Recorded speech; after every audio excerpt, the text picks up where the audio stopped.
पुरानी पेंशन की बहाली के मुद्दे पर आंदोलित सरकारी कर्मचारियों ने राष्ट्रव्यापी रोष मार्च निकाल करके एक बार फिर से प्रधानमंत्री नरेंद्र मोदी की टेंशन को बढ़ा दिया है। आपको बता दें कि एनएमओपीएस अटेवा के आह्वान पर पूरे देश में निजीकरण और मर्जर हटाने और पुरानी पेंशन की बहाली के लिए पूरे देश भर में जिला मुख्यालयों पर रोष मार्च निकाला गया। मार्च के दौरान शिक्षक कर्मचारी पुरानी पेंशन बहाल करो, निजीकरण समाप्त करो, प्राथमिक विद्यालय का मर्जर वापस लो, देश के अर्धसैनिक बलों की पुरानी पेंशन बहाल करो आदि नारे लिख करके प्ले कार्ड के साथ नारे लगाते हुए उत्तर प्रदेश समेत देश के कई राज्यों में लगातार पुरानी पेंशन की बहाली की मांग को दोहराया।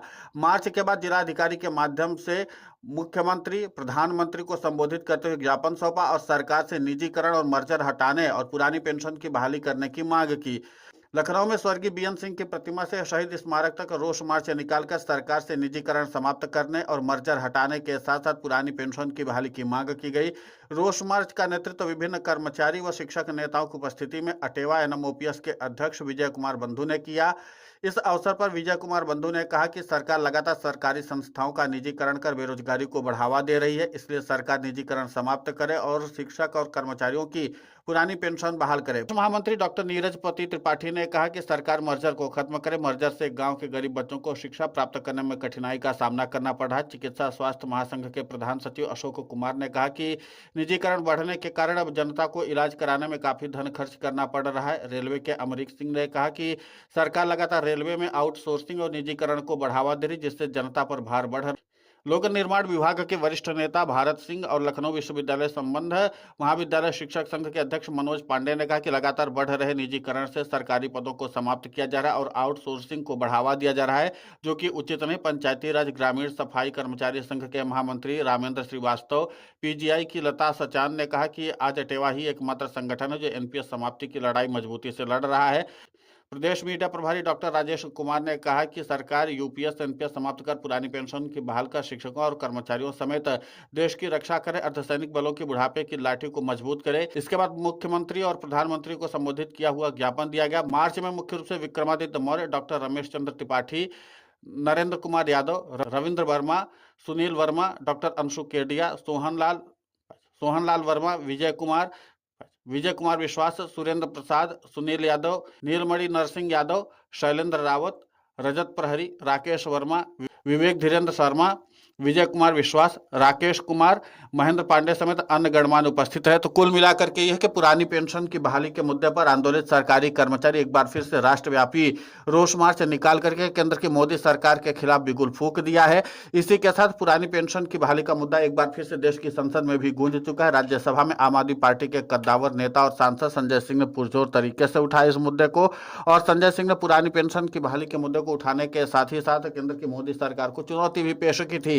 अब माना जा रहा है कि पुरानी पेंशन की बहाली के मुद्दे पर आंदोलित सरकारी कर्मचारी एक बार फिर से जब सड़कों पर उतर चुके हैं, तो जाहिर बात है कि पुरानी पेंशन की बहाली की मांग फिर से जोर पकड़ने वाली है, क्योंकि जिस तरीके से पुरानी पेंशन की बहाली के मुद्दे पर आंदोलित सरकारी कर्मचारियों ने अपना बिगुल फूंका है, उससे प्रधानमंत्री नरेंद्र मोदी की भी टेंशन बढ़ने वाली है। क्योंकि पुरानी पेंशन की बहाली के मुद्दे पर आंदोलित सरकारी कर्मचारी सिर्फ यही नहीं रुकने वाले हैं, बल्कि आगे चल करके अपने और भी कार्यक्रम आयोजित करने वाले हैं जो जमीनी स्तर पर काम कर रहा होगा। और इसी के साथ पुरानी पेंशन की बहाली के मुद्दे पर आंदोलित सरकारी कर्मचारी दिल्ली भी कूच करने की योजना पर तेजी से काम कर रहे हैं। तो आगे चल करके सितंबर अक्टूबर तक सरकारी कर्मचारी राष्ट्रीय राजधानी दिल्ली भी पहुंचेंगे और इसके बाद पुरानी पेंशन की बहाली की मांगों को फिर से दोहराएंगे। तो कुल मिलाकर के यह कि केंद्र की नरेंद्र मोदी सरकार को घेरने में सरकारी कर्मचारी किसी भी हाल में पीछे नहीं हटना चाहते, और इसीलिए सरकारी कर्मचारियों ने 1 अगस्त 2025 को राष्ट्रीय स्तर पर रोष मार्च निकाल करके केंद्र की मोदी सरकार के साथ साथ बीजेपी शासित राज्यों और एनडीए शासित राज्यों के लिए कड़ी चुनौती खड़ी कर दी है।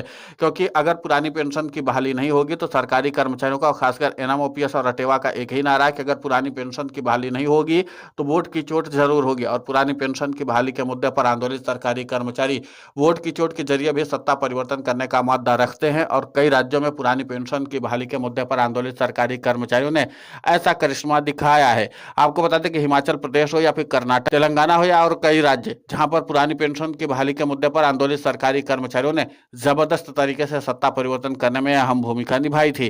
तो इसका मतलब साफ है कि पुरानी पेंशन की बहाली के मुद्दे पर आंदोलित सरकारी कर्मचारी सरकार के लिए चुनौतियों का सबब तो बन ही जाएंगे। फिलहाल इस पूरे घटनाक्रम को लेकर के आपकी प्रतिक्रिया बहुत महत्वपूर्ण होती है, आप हमें कमेंट करके जरूर बताएं। साथ ही पुरानी पेंशन की बहाली के मुद्दे पर हम लगातार आंदोलित होकर के खबरें चला रहे हैं। आप हमारे समर्थन के लिए चैनल को सब्सक्राइब करें, खबर को ज्यादा से ज्यादा शेयर करें ताकि पुरानी पेंशन की बहाली का मुद्दा और बुलंद हो। आगे और लड़ाई है, अभी तो ये लड़ाई है, आगे और लड़ाई है। पुरानी पेंशन देना होगा, देना होगा, देना होगा। पुरानी पेंशन देना होगा, देना होगा, देना होगा। कर्मचारी शिक्षक एकता जिंदाबाद, जिंदाबाद, जिंदाबाद। कर्मचारी शिक्षक एकता जिंदाबाद, जिंदाबाद, जिंदाबाद। कर्मचारी शिक्षक एकता जिंदाबाद, जिंदाबाद, जिंदाबाद। पुरानी पेंशन लेके रहेंगे, लेके रहेंगे, लेके रहेंगे। पुरानी पेंशन लेके रहेंगे, लेके रहेंगे, लेके रहेंगे। पुरानी पेंशन लेके रहेंगे।